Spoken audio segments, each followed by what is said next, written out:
மகாலட்சுமி. துறையூர் நகராட்சியில் துப்புரவு தொழிலாளியாக கடந்த 15 வருஷமாக வேலை செய்கிறோம். நாங்கள் கடந்த ஒரு 72 பேர் நாங்கள் அதில் ஒர்க் பண்ணிகிட்ருக்கோம். பணிக்கு செல்லாமல் எல்லாருமே இங்கே இருக்கோம். காத்திருப்பு போராட்டத்தில் இருக்கோம். எங்களுக்கு முழு சம்பளம் 507 ரூபா. அந்த 507 ரூபா வாங்குற வரைக்கும் நாங்கள் அந்த இடத்த விட்டு நாங்கள் போகாமல் நாங்கள் இருந்து நாங்கள் பார்த்துட்டு தான் நாங்கள் என்னென்னு தெரிஞ்சுக்கிட்டு தான் நாங்கள் வேலைக்கு போகிறதா நாங்கள் இருக்கோம். இது இப்போ 385 ரூபா தான் எங்களுக்கு கொடுத்துட்ருக்காங்க. இதை பார்த்தீங்கன்னா லீவுன்னு சொல்லிட்டு அந்த 385 ரூபாயும் லீவுன்னு சொல்லிட்டு எங்களுக்கு சனிக்கிழமை ஞாயிற்றுக்கிழமையும் லீவு கொடுத்து லீவு வேண்டாம்னு சொன்னால் கூட லீவு கொடுத்து அந்த சம்பளத்தை பிடிச்சிக்கிறாங்க. இதனால எங்கள் வாழ்வாதாரம் பாதிக்கப்படுது.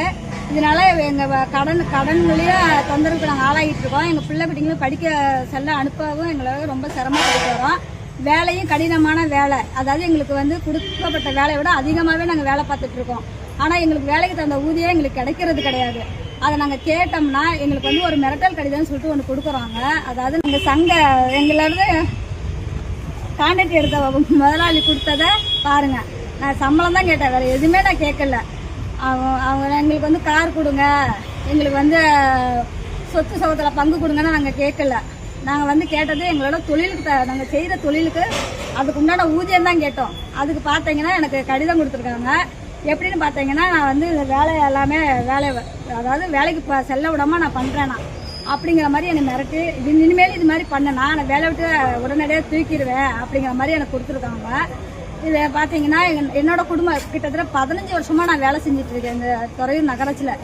இந்த 15 வருஷ காலமாக இன்ன வரைக்கும் நாங்கள் எந்த ஒரு எங்களுக்கு அடிப்படை உரிமைகளும் எதுவுமே எங்களுக்கு இன்ன வரைக்கும் செய்யலை. நாங்களும் கேட்டுக்கிட்டு தான் இருக்கோம். ஒவ்வொரு தீபாவளியிலையும் கேட்டுக்கிட்டு தான் இருக்கோம். மழை காலத்தில் போட்டு கேட்போம். போட்டு பார்த்தீங்கன்னா வெறும் இந்த 50 ரூபாய்க்கு ரோட்டில் விற்கிறாங்க பார்த்தீங்களா பேப்பர், அதை வாங்கி கொடுத்து அந்த மழை காலம் முடியறதுக்குள்ளேயே அது கிழிஞ்சிருச்சு. இப்போ மழையில் நனைஞ்சிக்கிட்டு தான் இப்போ வேலை பார்த்துட்ருக்கோம் மழை கட்டத்துலையும். அதெல்லாம் எங்களுக்கு இந்த அரசாங்கம் நல்ல பதிலாக தீர்வு கொடுப்பாங்கன்னு நாங்கள் நம்புகிறோம். நம்பிக்கையோட நாங்கள் உட்காந்துருக்கோம். இது அரசு தான் இது கையில் எடுத்து எங்களை மாதிரி வேலை பார்க்குற அத்தனை தொழிலாளர்களுக்கும் நன்மை போய் சேரணும். அந்த அடிப்படையில் கேட்டுக்கொள்கின்றேன்.